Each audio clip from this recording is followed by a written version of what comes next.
This is a market we're going to.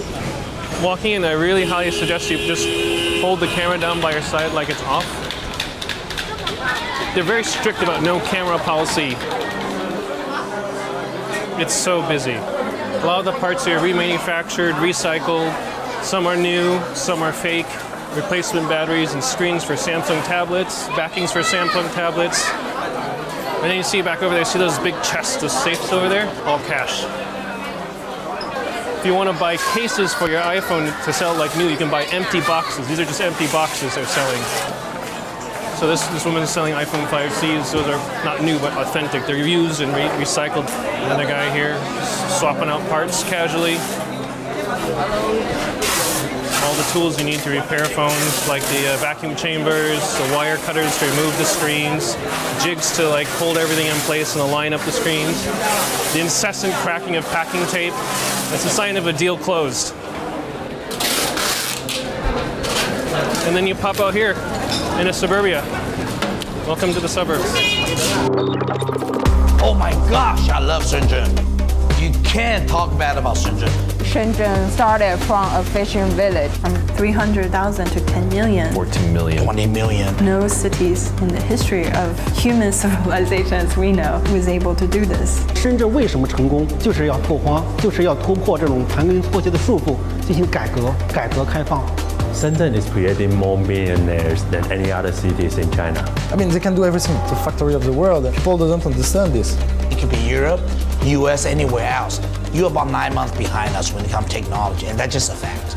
The model that is being developed in Shenzhen can actually be quite threatening for models that had already been established and very successful in other parts of the world. I do think that the core tenets of sharing IP that they have is extremely enabling. It's a cultural change. It will take a while, but the future is possible.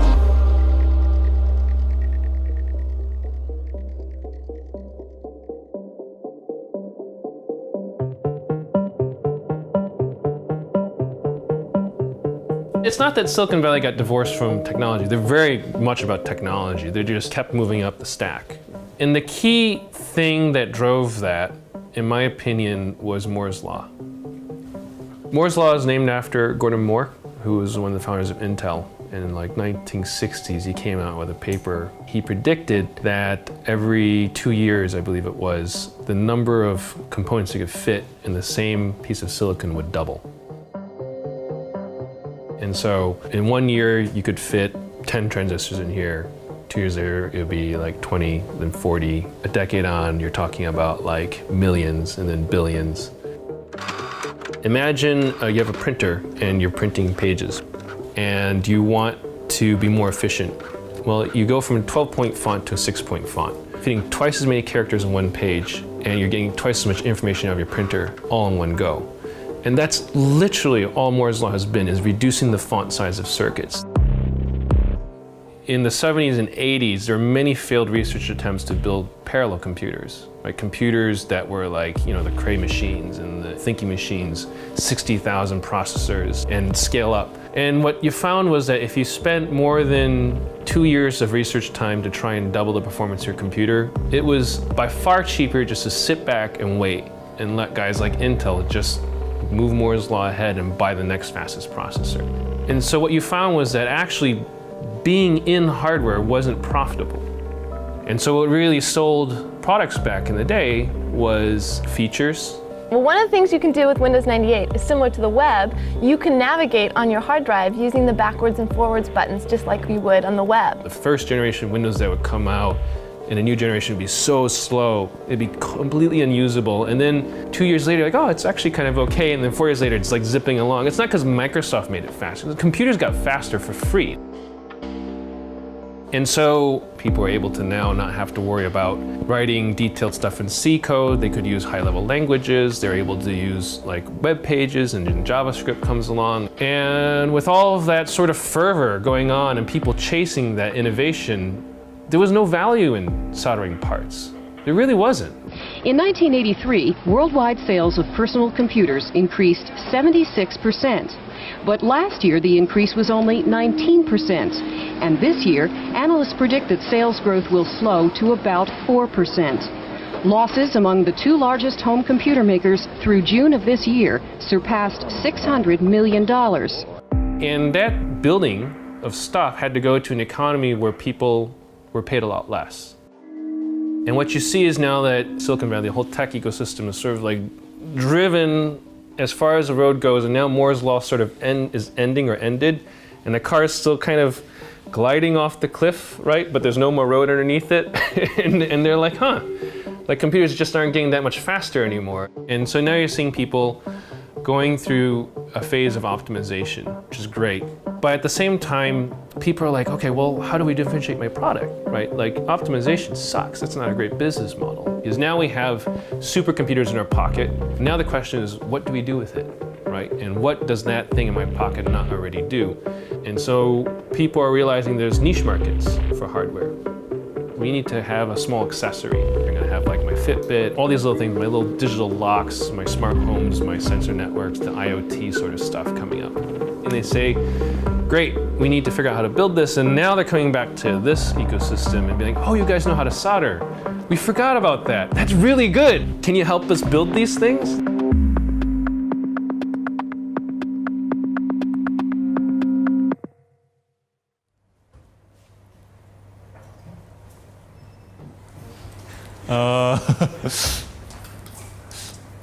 What should we say?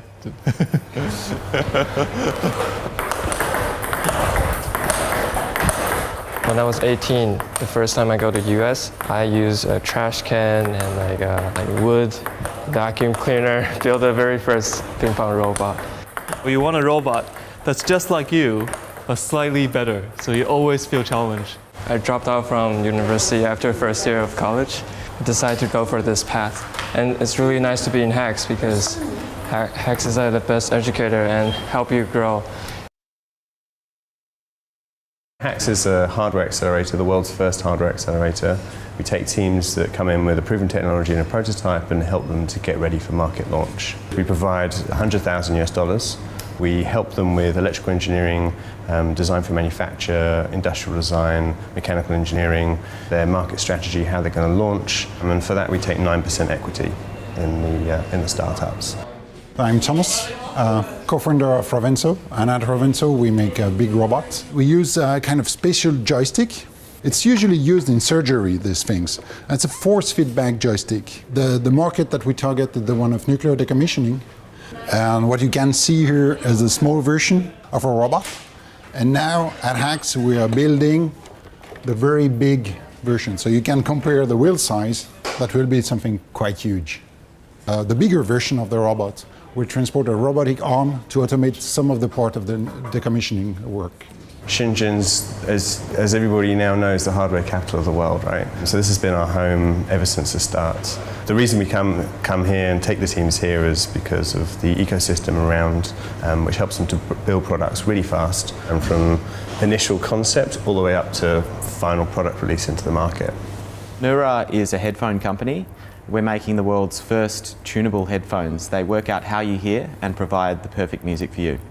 So I can show you here the hearing profiles of my colleague Luke and my hearing profile. What you can see is that there is this difference at certain frequencies between the way that Luke is sensitive to that particular note or sound, the way that I'm sensitive to it. What our headphones do is sonically mold the sound and make sure that what we hear is not too bassy, it's not too trebly, it sounds balanced, it sounds even, and it sounds the way that it was recorded. Anybody who's going through research and development, they're better off doing it here because they can get things made so much quicker and so much cheaper. I mean, you try doing something like that in the UK, it'll take you around a month typically to make something which is a specialist from an engineering firm. Here you can do it in a couple of days. Let's say we completely design a new robot. We can get it out pretty much in a week. Even if there's 10 parts, we can send it out or we can do it ourselves. So you get 10 3D printers to print at the same time, and you get all the parts, put it together, and just fire. I've never seen any prototyping like that when we were in States. For some of the standard parts, we can order in the morning, and then we get it in the afternoon or the day after. We can get manufactured parts in a few days. In Switzerland, we were planning to do this robot in 9 months. And here we have the opportunity to make it in 3 months. So it's really a race. If you look back through the years, like obviously Shenzhen became a manufacturing hub very, very quickly. And not that long ago was literally rice paddies. Academic-wise and in popular media, it's usually summarized in one sentence, which is that Shenzhen was a small sleeping fishing village, and then because it was designated as a special economic zone, it became a metropolis overnight. That singular sentence is what I'm trying to demystify through my work. Today, exactly how many people live in Shenzhen is a mystery. The number 10 million is used more as a reference. So from 300,000 to 10 million, this population grows. No cities in the history of human civilization as we know that was able to do this. Prior to 1980s, China was in a very poor economic state. There was a stagnation of industry, there was a planned economy, no one was allowed to own business. It was a very poor country. The leaders in Beijing have been thinking about what can they do to try to lead the country out of poverty.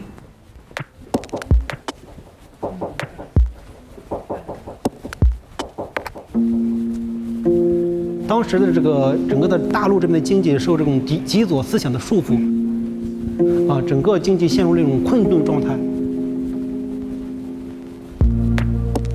这张图呢，就是反映了当时77年的时候，深圳这个地区和香港那边的这个居民收入的一个对比，差了很多，有10倍的差距。这个人民生活越来越差。这个呢，就是很有名的这一句话，就是邓小平在他来调研的时候说呢，这是政策有问题，不是部队能管得了的，所以我们要调整这个政策，才实行了改革开放。They set up the 4 special economic zones, each of them next to a already developed economy. The ambition was simply what can the country do to generate jobs, to generate economy, to feed the people. Essentially, it was a very actually modest intention. Under the planned economy, there was a social safety net. Every person was rationed with food coupons, clothing coupons, electricity coupons. It was only in Shenzhen you can buy a piece of bread with money. To be willing to come to Shenzhen, to the special economic zone, to try to create something else, it attracted people who wanted to have more freedom. 这张照片呢是当时的一个工厂华强那个南洋电子厂。这张照片好，就是当时的工人正好要去上班这个就是当时人们生活面貌的一个反应因为深圳人民对邓小平的感情很深没有小平就没有深圳。当时92年，小平又一次来深圳视察所住的那个宾馆的房间的情况。这一台是深圳的第一台 ATM 机，你把它钱塞进去，马上会出来一个金额你把那个钱整理好之后呢，写一张条，多少钱，塞到这个窗口里面去，后台人员给你处理。它并不是说像现在，当时赋予的它的使命呢，就是技术、知识、对外政策的窗口我们要引进国外的先进的知识和理念所以就是说，在深圳这边先试验成功了，再向这个全国来推广。这是小平说的“摸着石头过河”这个石头就是深圳。What to me was remarkable about Shenzhen is that even the planners themselves would tell you that the city evolved in a way much bigger and faster than they would have predicted. I think it's overly generalized to think that Shenzhen was nothing, and then with this set up special economic zone, suddenly it became a city. It didn't. There is something else that's not answered simply by top-down planning.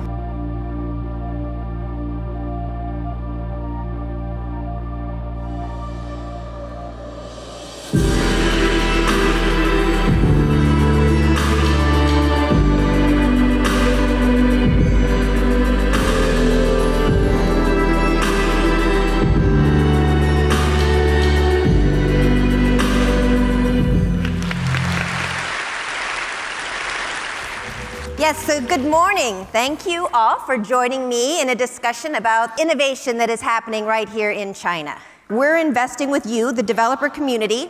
We have been investing in open source solutions because we know that when there are standards and when there are open source offerings, that the pace of technology innovation and the pace of technology adoption accelerates. I think for the past 100 years, the Industrial Revolution put us into small cages. Consumerism has killed a lot of creativity. But for the post-industrial generation, they should have more freedom to create, to explore, to invent. I think through Maker Movement, we are bringing it back. So we're here with the MakerBot Cupcake CNC, which is a 3D printer. You can build things like Tom York's head, because he actually open sourced the data that was filmed for a video of his.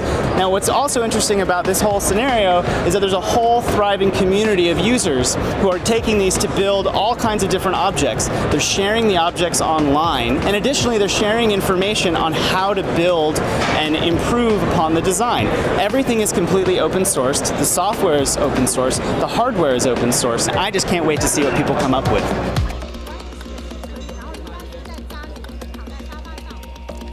I think the recent emergence of the maker movement pretty much started around 2003, 2004 in the US. Laser cutting and 3D printing is helping people to be able to build stuff and actually build it for fun rather than just having business purpose. Right around that time, this guy named Dale Doherty, he was thinking about starting a publication called Make. Before Make came out, the only word we had was a hacker, right? And I think he didn't want to call the magazine Hack because it had a really negative connotation at the time. And Make was sort of the thing you would type to compile a program, so it would resonate well with programmers. And Maker was like sort of the demonym of people who would read the magazine. That sort of coined the term maker. I think in creating that publication, he sort of solidified the movement, and the Maker Faire created that phenomenon. In China, in the beginning, nobody knows about makers. Nobody cared about makers, but because we go to the maker fairs in New York, in Bay Area, we're so jealous. So instead of waiting for someone to do it, we say, why don't we do it? When they told me they were going to bring the first Maker Faire here, I was like, how do you have a Maker Faire in an area where people don't make for a recreational thing, they do it for a job, right? You know, because making in the West is something that you're using to remind people who are in service economies that there's a thing called manufacturing, right? When you have a manufacturing economy, you want to remind them that there's manufacturing, it seems weird. And what I realized is that actually China's middle class is the size of the entire United States population. So even if a small section of Chinese people had risen to the upper middle class, it's big enough to create a movement in China itself compared to the United States scale of making. We don't know if it's going to be successful or not. The first year we have over 60 makers, and last year we have over 200 makers. It's a huge number. Some interesting phenomena also emerging out of this in the past years. What's happening is the open source hardware movement. Traditionally, the circuit board is closed and proprietary. You need to have a contract, a non-disclosure, and a huge sum of prepayment in order to get access. But with open source hardware, everybody can access to that information, and everybody can modify that to suit their need. People here, they create a circuit board, and just under the expectation, it is going to be open. It's going to be copied and evolved by someone else. There's no one running around in Shenzhen and say, okay, well, I should be credited for creating this. If someone else can make this, get someone else to use it, merrier the better. Not having the ego attached to your creations and understand how actually an open source system works. The maker movement is at that junctures. I'm getting a little sick of hearing about the same people on TV over and over and over again, so I decided to do something about it. This Arduino project, which I called the Enough Already, will mute the TV anytime any of these overexposed personalities is mentioned. To mute the TV, I'm going to use an IR LED. Now, anytime a keyword is mentioned, the TV will mute for 30 seconds. Our producers caught up with Kim Kardashian earlier today. It should do a pretty good job of protecting our ears from having to hear about the details of Kim Kardashian's wedding. Arduino is becoming the trigger point because it has so many millions of makers using that.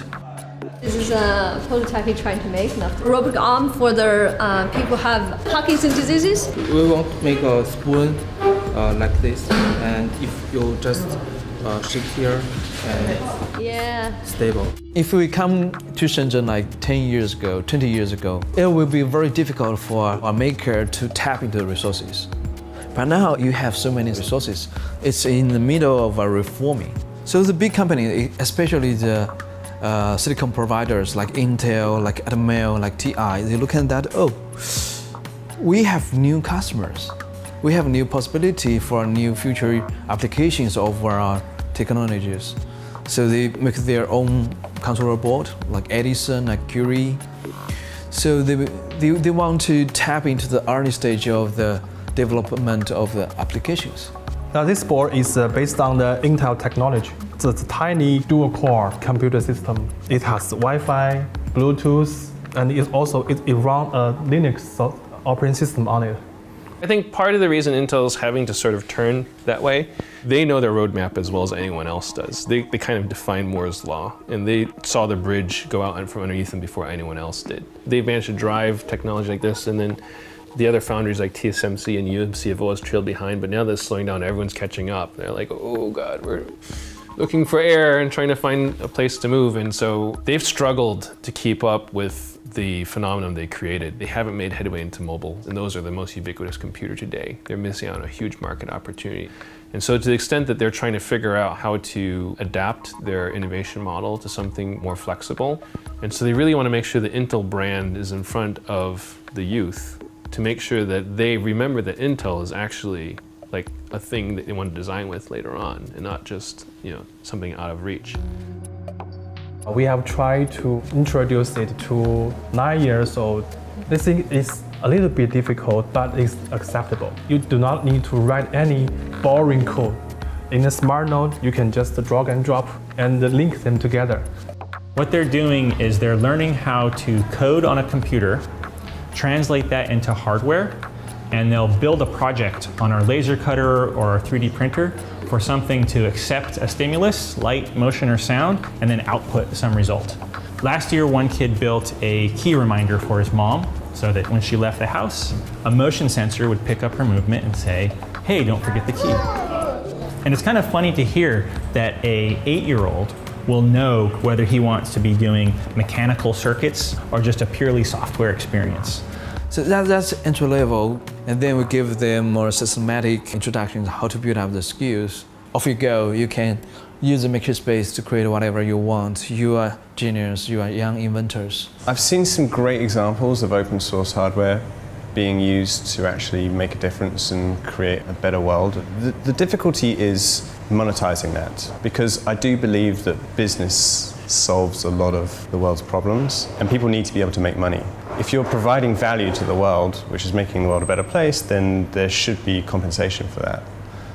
In 2010, I started the first makerspace in China called Xinchejian. I got invited a lot to give a talk about open source hardware. The first question always come up on people's mind is, well, how do you protect your intellectual property, and how can you make money if you don't protect your intellectual property? I got that question in Shanghai, I got that question in Beijing, I got that question everywhere I go. But when I give the same talk in Shenzhen, the reaction I got is, so what's new about this? We've been making money on this for 20 years.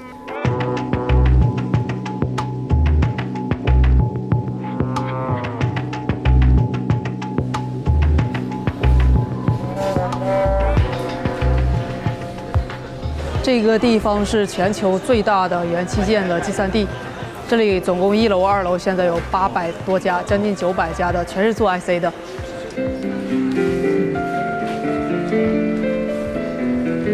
The reason we're here in Huachong Bay is literally because of the electronics markets.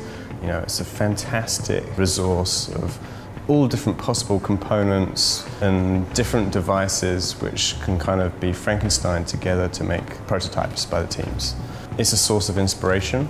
It's a source of discovery of new products that could potentially be taken to the West. Like I see every month a different invention down there. 9 times out of 10 they're probably not going to make it to the West, but some of them do. 这一个是很能代表华强北的创新模式的，就是你既可以用来给手机充电，又可以用来暖手。这一款产品呢，是刚好是我们学校的一个人发明的。它就是这个东西要装在羽毛球托下面，就是你打球的时候，它会给你记录数据，你的力度，还有你的今天挥了多少次拍。You can get a little bit of a feel here what's even upstream of what's going to hit the tech in the United States. You see a couple of things popping up here or there. A little shop will pop out of nowhere selling these things you hadn't heard of before. Like the hoverboards were here a couple of years before they hit the United States, and then you eventually sort of see them hit the States and other countries. 这里就是最具华强北特色的地方，这里都是一个一个的小创业者，但是他们做的东西全是全球最新的，而且出货量很大的东西。这一个是一个3D 眼镜，3D 手机壳，拿过来之后，这里就是 3D 效果的电影。There's a number of different ways to sort of look at the market. For an engineer, you're sort of limited at thumbing through catalogs and looking at pictures and very slowly going through specification sheets. For example, if you want to put a switch in a product, you want to know how it feels. You want to kind of know the exact size and the little mountings and the fussy bits. And it can take a long time to find exactly the right part. You come here and they're like stalls with like hundreds of different types, and you can just reach in and just touch them and play with them, and you can like walk stall by stall and see all the different variety. And it's not just a showroom. Once you find the switch you like, you can be like, hi, I'd like to buy 1,000 of them, and then for a very low price, you can just over the counter buy it, carry it off, and go into production. You can fix your phone here. 告诉他们这个是我们的朋友，靠得住的。你给个实价就行了，150。也是拿着手机练嘛，拆解，时间久了就，也不是各个地方嘛，这个已经好多年了。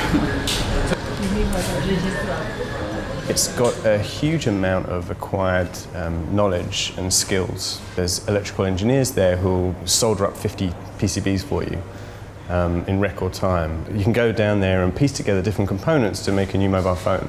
There's nowhere else in the world you can do that. You can get like a chipset that was in a notebook, for example, for less than $15, which can enable computing power inside a new product. That's fantastic resource for some of the startups. That kind of philosophy has kind of spread out all around China. 他们在里面的，他们都是一个像修手机都是一个圈子，他们相互之间都会认识。可能他某一个人他只会做一个部分的功能，另外一个部分的功能呢，他会交给他的另外一个朋友去做，所以他很快就可以把这个东西做好。在华强北呢，有的人他就会设计，有的人呢他就会把这个产品生产出来，有的人呢他会卖，所以他们之间全是合作的关系。所以呢，在这里呢，他生产研发一款产品推向市场时间特别的短，只需要2-3个月的时间。但是这在国际上，传统的行业里面，它需要1年的时间，但在华强北只需要3个月。气泡它这里有泡，这里有泡要在里面嘛，所以我要现在的话用一个真空机把它。基本他们还是属于老一代的创业者，他们老一代的创业者就是学徒制，就有些人先在这里闯荡，然后他就会带徒弟，徒弟学会了之后就会另外的开档口，开这么一个小店，所以呢，他们的技术就是跟着师傅学出来的模式。When we're starting to look at the maker coming to Shenzhen, there's this excitement on how open that system is, like nowhere else. You can buy all sorts of stuff. Everything is available in volume. But in the West, there's a binary distinction between the makers and the hardware startup. The maker, you do this for fun, you do this for your passions.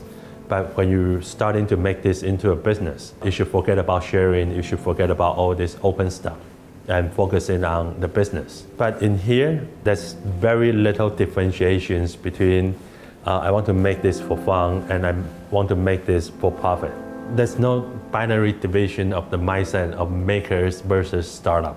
Maker and startup in China is a continuum. you shouldn't be stopped from making money out of the thing you love to do.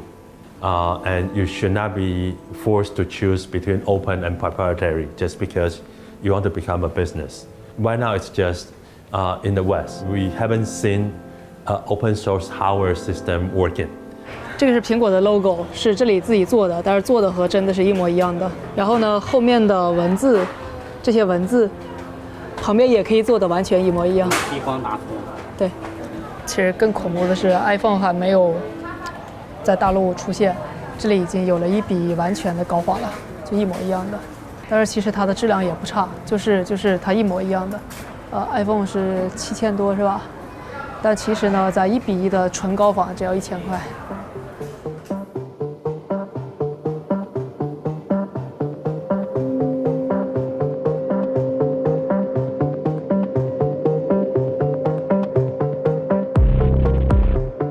In the West, there's an idea that I can have a company that produces nothing, has a ton of patents, but produces money by suing everyone for rights to those patents. You don't even have inventors, you have lawyers making money off of buying intellectual property and trading it. That's weird, right? It's kind of weird that you produce nothing but make a lot of money.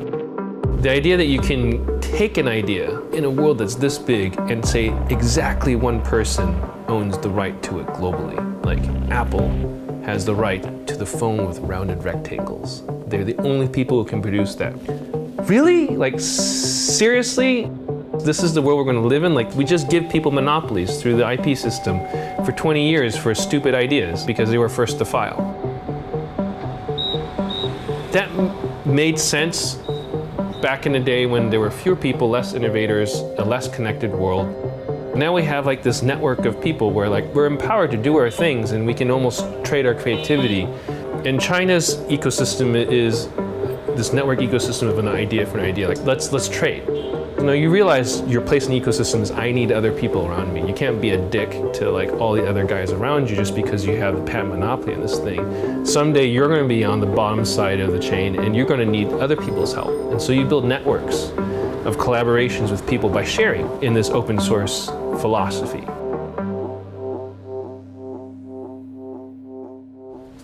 Oh yeah, we have our first copycat.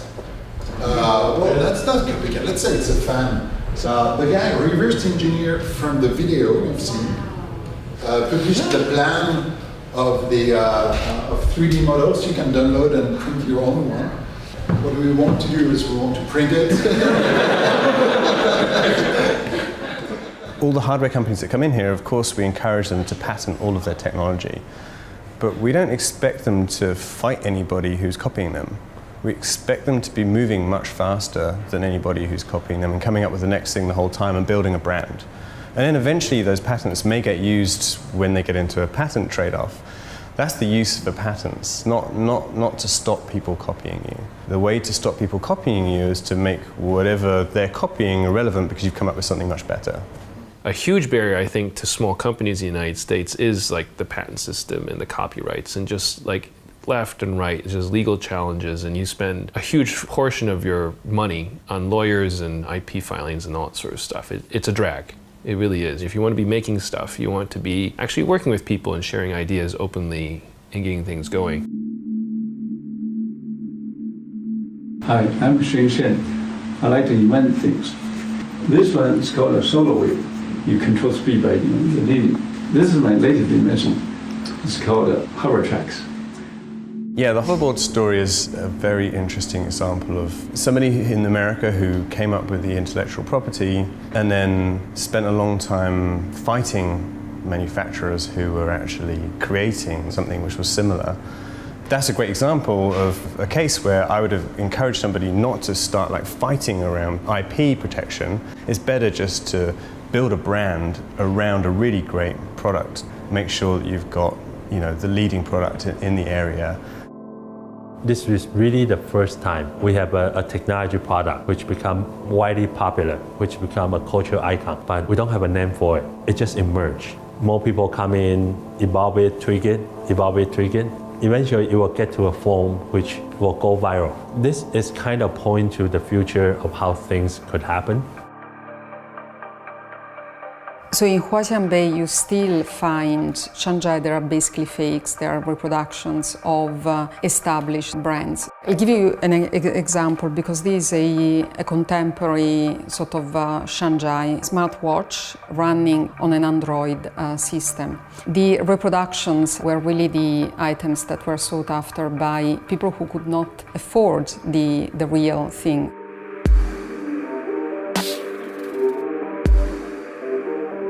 My understanding is that the early Shanzai were people who worked for the bigger corporations here, like Nokia, Motorola, Foxconn, and they were some very smart engineers who got sick of the management and are like, look, I can build a phone cheaper, better, faster than these guys can. I understand why they have all this process.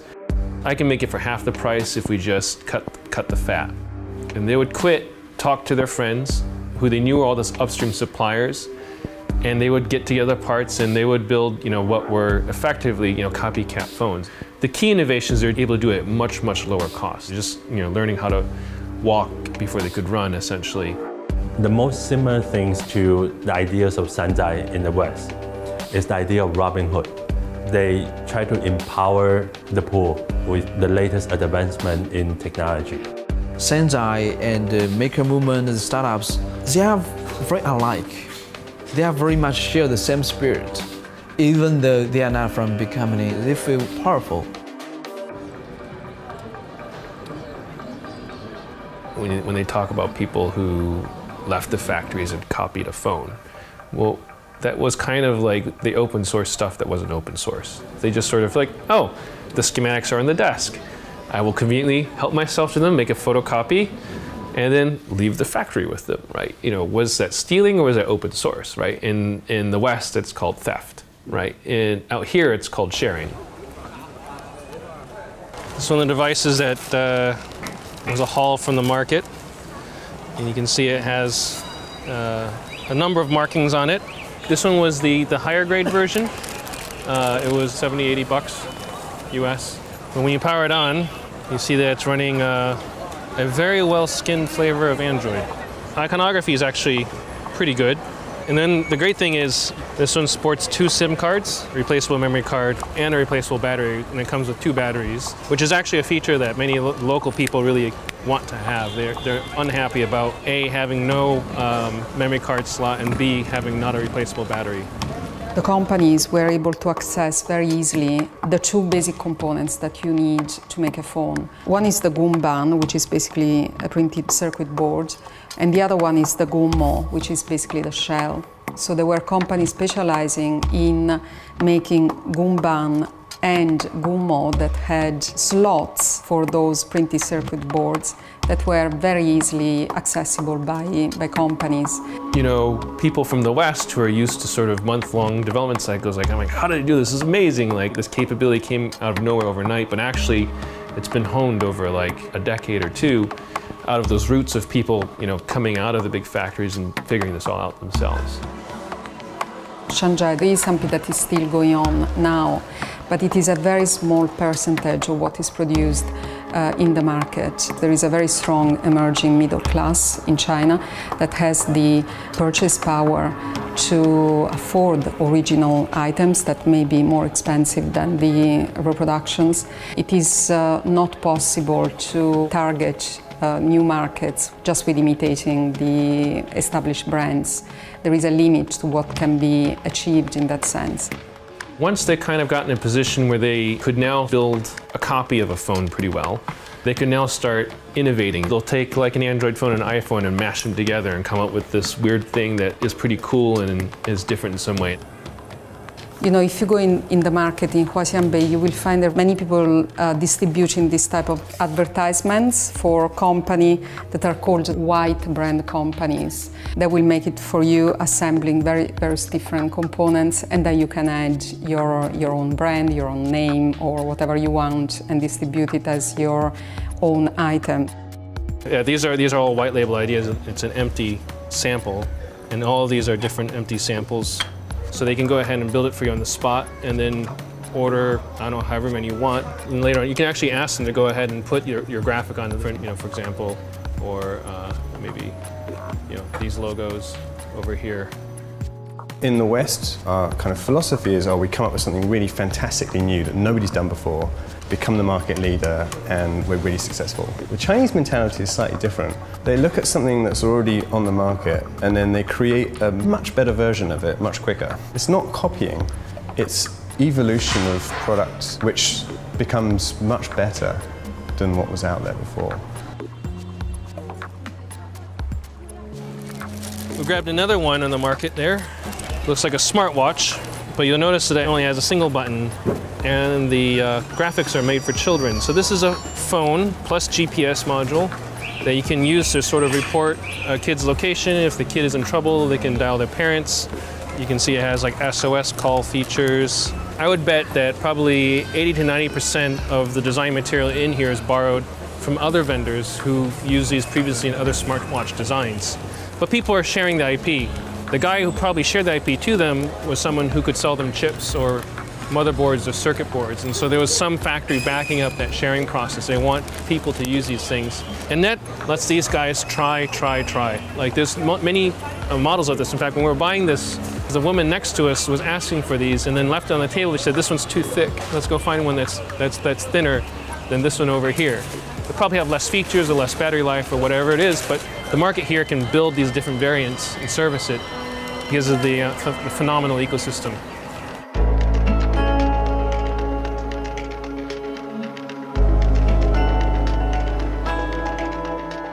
Something is really happening. Companies are realizing the importance of having new ideas and being different. So many companies who were involved in the Shanghai before are now looking at design. They are now looking at how to develop innovation in their own companies.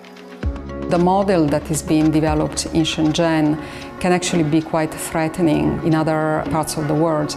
And it's not surprising that many American companies are now looking at models that are developed in China to see how they can adjust themselves. 梦想让世界不断改变，科技让梦想成为现实。我们创造性地提出了独特的 OPM 商业模式，通过自主的原创设计，为客户提供差异化产品的整体解决方案，打造创新、速度与价值三大核心竞争力。梦想在哪里？未来就在哪里。那么 OPM 就是原创产品策划设计一站式的一个提供商。相对于传统的 OEM、ODM， 我们有什么优势呢？首先，我们有一个产品的产权，像这面展示台上展示的笔记本电脑、平板电脑，就是我们运用 OPM 这种商业模式打造出来的。So those are some of the products that we make. This is President Obama wearing my headphone with my business partner Mitch Richmond. There's people who's been here, Akon, What I Am. Got Justin's picture, my partner Venus Brown. This year is signed by Venus Brown, What I Am. I forgot who signed this. There's somebody famous, I forgot.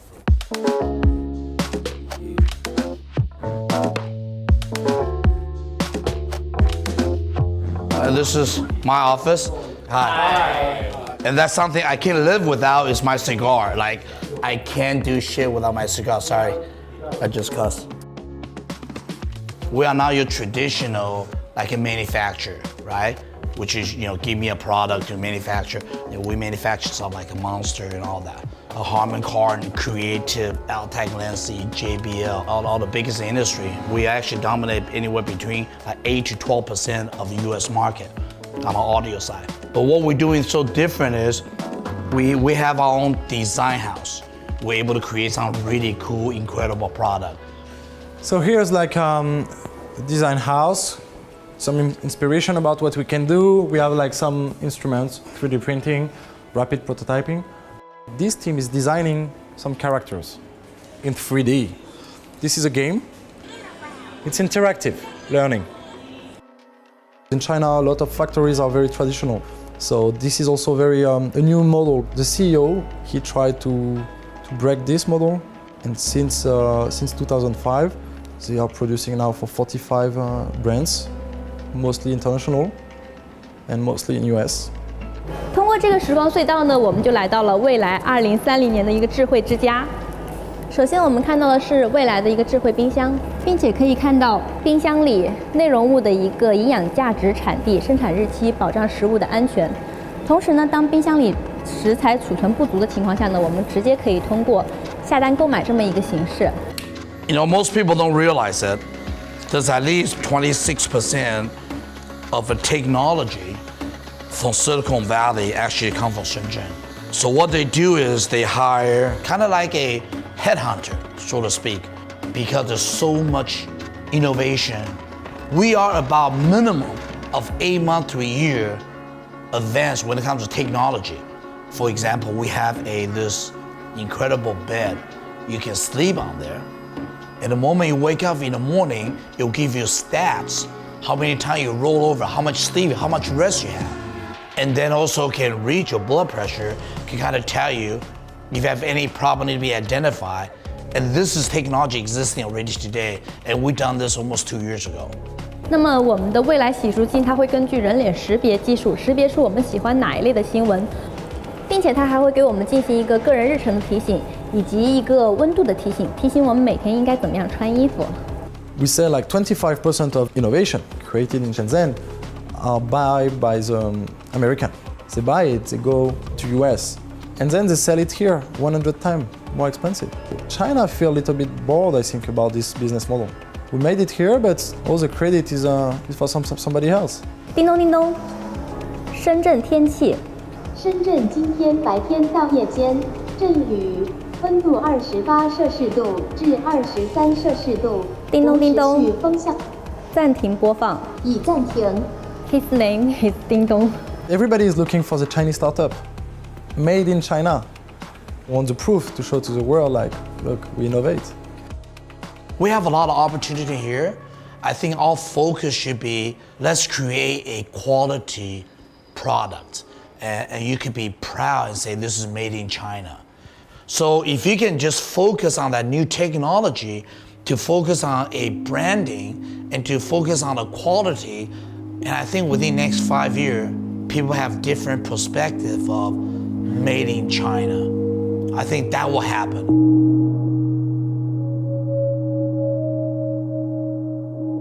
送人玫瑰，手有余香，这是深圳一公联的一个口号，就是深圳啊，这个做义工啊，这个有时间了做义工啊，有事儿了找义工啊，成功就是要拓荒，就是要突破这种盘根错节的束缚，进行改革开放。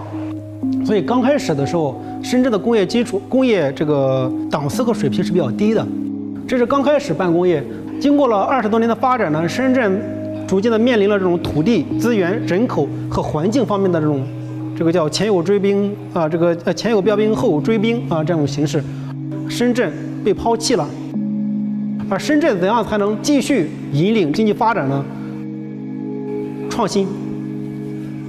What has happened in Shenzhen within 35 years of time, its uniqueness is fading because those same innovations, say policy innovation or industry innovation, now it's everywhere in China. So it doesn't have that edge of being the only one or even the first one anymore. It's kind of a catch-22, right? It recognizes what it's been able to achieve, but it's also inherent, like, how are you going to make it better?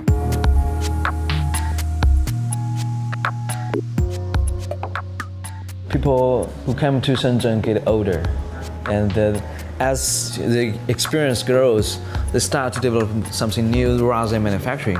They become engineers, they become brands. Meanwhile, the government is pushing out manufacturing to the outer of Shenzhen.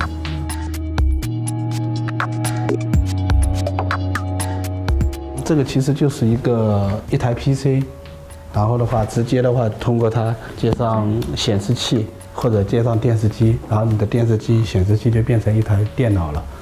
里面有4G 的内存，128G 的硬盘。因为这个整个60美金吧，60美金到90美金。我们的就是开源的核心的就 GPIO 那个要打开嘛。A lot of confusion is happening right now. What I'm going to do? What's next? Should I invest in branding or I just close my company? I think it's a perfect moment for innovations because I can attract at least a portion of them, to put the resources to innovate something new. 他自己有研发，有整个的打造成那个叫做精品，他就不再是做山寨，他去做自己的研发，做自己各种自己的品牌。但是现在我们在知识产权这个意识形态上已经非常非常的强烈，人家抄袭了我，然后他在 AliExpress 在eBay 在亚马逊上卖，我就可以很快的投诉他，他很快就要下架。这个世界我觉得应该是一个开源的世界，特斯拉，包括说 Facebook、亚马逊，他们把人工智能都是开源的，在安卓的那些都是开源的。任何一种竞争都是基于一种更高级的商业模式的竞争，这是苹果的一种商业逻辑。我真的不喜欢苹果。I've seen a change in the way that innovation in China happens. There's a fantastic number of Chinese startups that are doing really, really good products. Chinese startups are getting better because they want to learn from Europe. If you go to a conference with innovation speakers from France or from Germany or from England or whatever, most of the people will be Chinese in the room. They want to learn. 我从小的话，我从最基层做起。就尤其是这样深圳的这些做山寨的群体，以前的话，中国打压山寨，政府打压山寨，然后国外的人看不起山寨，那是很多年以前。如今，我觉得创客跟山寨原理是一样的。其实山寨不是说一个仿制，山寨是一种精神，山寨是一种精神，草根崛起的奋斗精神。在我看来，我认为是在中国最有创造力、最有潜力。In the past 20 years, everybody who wants to make it a Silicon Valley has to go through this very tight and small selection process by a small group of people who are the venture capitalists. Young white males between 20 to 30, controlling how technology will be developed, how technology will be applied, and how technology will be available to the general public. That is the very definition of control economy. They're ready to have like these massive settlement fights and epic legal battles that go all the way to the Supreme Court and stuff like that. If everyone were like, actually we all do a good job, let's just work and try to figure out how to innovate. But it's a matter of getting critical mass of people to buy into it. Without a big brand dictating what kind of feature we can have, the Sanzai system is catering to everybody's need. It's not a small group of people who determine what gets developed, when, and how. Right now, we are still at the very early stage of this open source hardware movement. If we trace back to the late 90s, the open source software just got started. I mean, Bill Gates was speaking publicly about how open source is communism and it will destroy the software industry. And hey, today Microsoft is one of the most supporters of open source and even opened up the entire Windows 10. If the history of open source software is used as a benchmark, we are pretty much 5 years away from this being discussed in mainstream. It's a mindset change, but the future is possible. They talk about, China's authoritarian, there's strong rules and all sorts of stuff. People here have developed a way to coexist with the rule of law and the way life needs to run. They sort of look the other way at the right times, I think, when things need to happen. This is how we've managed to make sure that everyone gets fairly compensated, everyone's fairly rewarded, and it works through this system. Another thing to be clear is that authoritarian doesn't mean evil, right? It's just that there's one authority. I mean, the Communist Party knows as well as anyone else that they have to keep the people happy. They're not just going to kick people around because they want to, and they want to be trivial and small about it. So they try really hard to put economic policy in place that brings prosperity. One of the things that the government has said is we need a service economy that's tech-oriented, and we need to get more young people interested in this, the maker movement. We want to graft that into our system and hopefully inspire another generation of young people to want to become hardworking factory owners and employers and innovators like their parents were. And now there's even little maker spaces in cafes and innovation labs popping up left and right. 这个呢，就是通过这个输入，这个输入什么意思呢？你把它遮了光之后，它这里就会带动这里，这里呢是一个录音的按键，就是你可以按着这里，比如说欢迎大家来创发咖啡，欢迎大家来创发咖啡。因为创发咖啡是我们在去年9月份，是由深圳大学和赛格集团之后联合帮助我们去成立的。之后呢，那我们开业的那天的照片是在，因为在2015年那个李克强总理提出了一个概念，叫做全民创业万众创新。那去年呢，政府在扶持创客项目这一块就投入了据说9.3个亿。如果深圳和国外比的话，第一，政府大力支撑，这是可能是目前只有中国政府能做得到了。On one hand, it's great that the national government have seen this emergence of new media, new technology, and I think it's genuine to want to support it. However, I don't think there's a very good track record so far of governmental involvement in these more bottom-up activities. We take, for example, art districts, something that was emerging out of China 10, 20 years ago that really caught the imagination of artist colonies, galleries, but as soon as the government started to support it, the inevitable process of gentrification happened. Rent went up, more notable galleries moved in, so the artists who really were trying to experiment had to move out. So I have a concern along similar lines for these tech sectors. The government, in trying to support it, inevitably will formalize it. It's interesting to sort of see the city evolve. And so there's a sort of wave of money and gentrification. You can sort of rolling from the east to the west and from the south to the north. The pace at which they do it is just crazy. You can walk from one end of the city to the other, and by the time you walk back to the other side, enough of the city will change that you won't recognize it. It's just tearing itself down and rebuilding itself as you walk through it. There's a region over there that was all these little electronic shops. They just leveled it, put up a luxury mall, and put a high-rise on top of it, and you wouldn't recognize it. I mean, we have more high-rise here than anywhere in the world.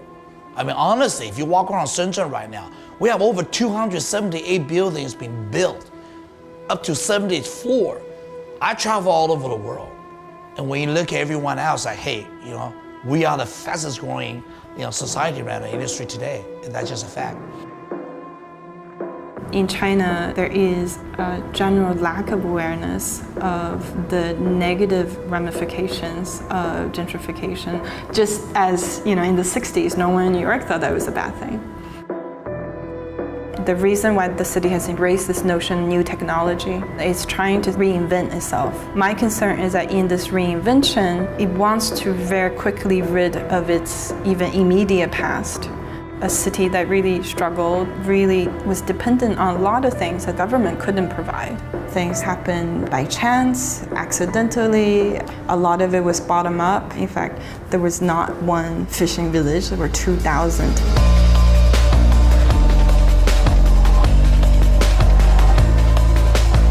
These villages have evolved along with the city. They have taken up very important roles in providing housing, providing a certain social structure, jobs, a certain stability to the city that was not planned. It simply evolved with the formal city. I would liken it more like sort of the bacterial colonies in a petri dish. Eventually you grow a lawn of bacteria across it, all the communities become interconnected. But that's sort of the natural growth curve.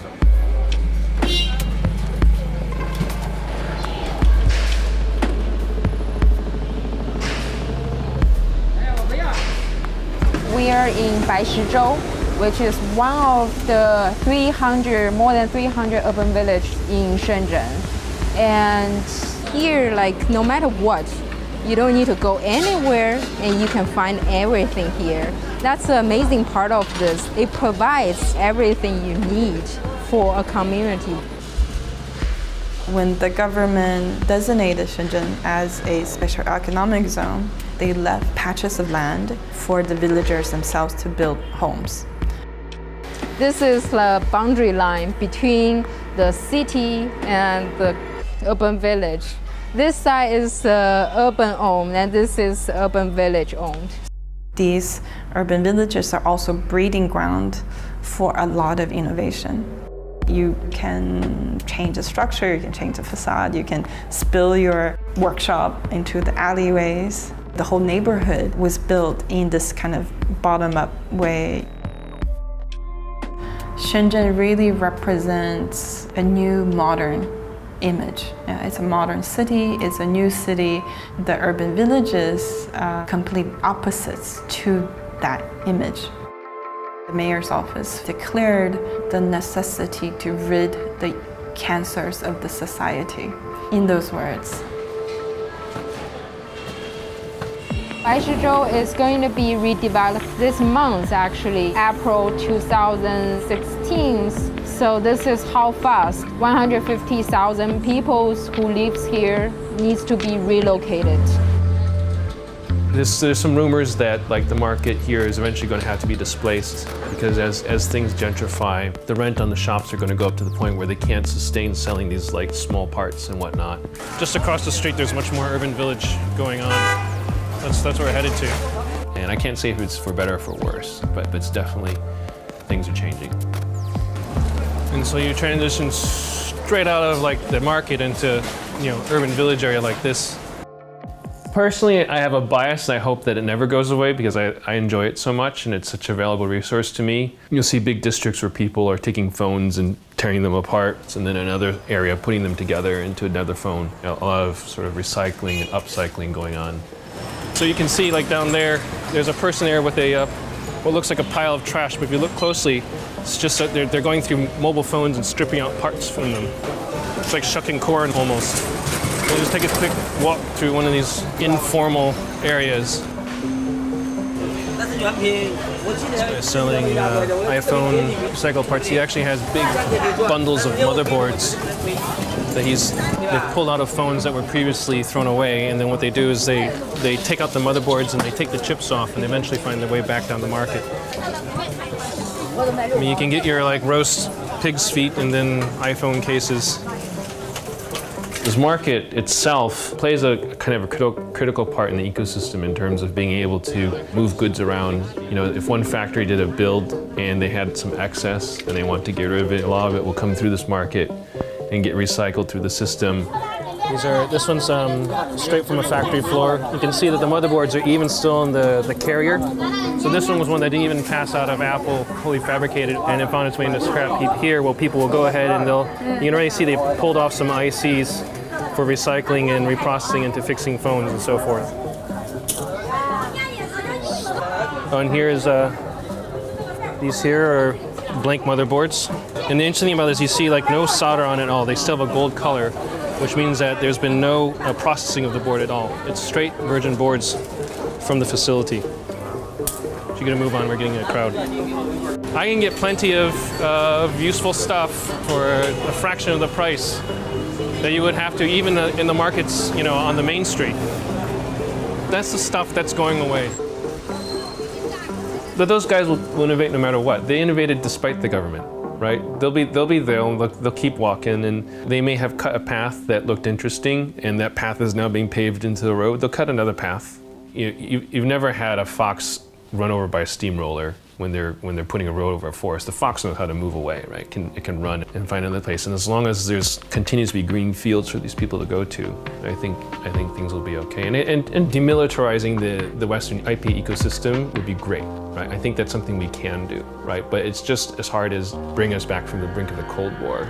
Everyone has to sort of ease off, universally agree that we need to have a new paradigm. And I think one of the problems in doing that is that the militarization of IP has really benefited the big companies. And if they back off their stance of having huge caches of IP to nuke the little companies that come up, they're threatened by innovation. And so instead of seeing this openness come out, you're seeing exactly the opposite. You're seeing the system calcify. And maybe what will happen in the end days, sure, they'll own their edifices, but they'll become so entrenched that they can't move on, right? Each of them is locked in their space, and then a very flexible ecosystem like China will just roll over them later on, and they'll wonder how that happened. It's because they did it to themselves at the end of the day. The beautifulness of Shenzhen is people come here with the talents, with your efforts, your diligence, you can earn a place for yourself.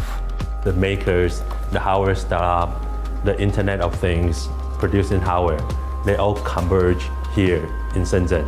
And that's what makes Shenzhen the Silicon Valley of hardware. 就是工程师的研发的能量和深圳山寨供应链的能量带到全世界。赋予的它的使命呢，就是我们引进先进的技术。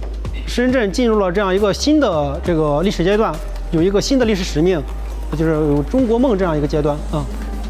Now, you look at this light switch. Are they straight? Every five-star hotel everywhere in China right now, this is a problem you can identify. This is a perfect example. If we can just have a person take 2-3 seconds to just make that adjustment, China will be a perfect place. Detail. Are they going to be more like the UK in the sense that they'll just shed their manufacturing background as they gentrify and sort of just go straight for a service economy? Or will they keep rooted in a sort of a manufacturing ecosystem and keep design parallel to it? Or will they just forever stay in manufacturing, right? Is that really just their core base and value and where they want to be? I mean, if China went from where they were to where they are today in 30 years, they could do that again in 30 years. Like within my lifetime, we could see the answer to this question. It'll be interesting to see where the answer ends up.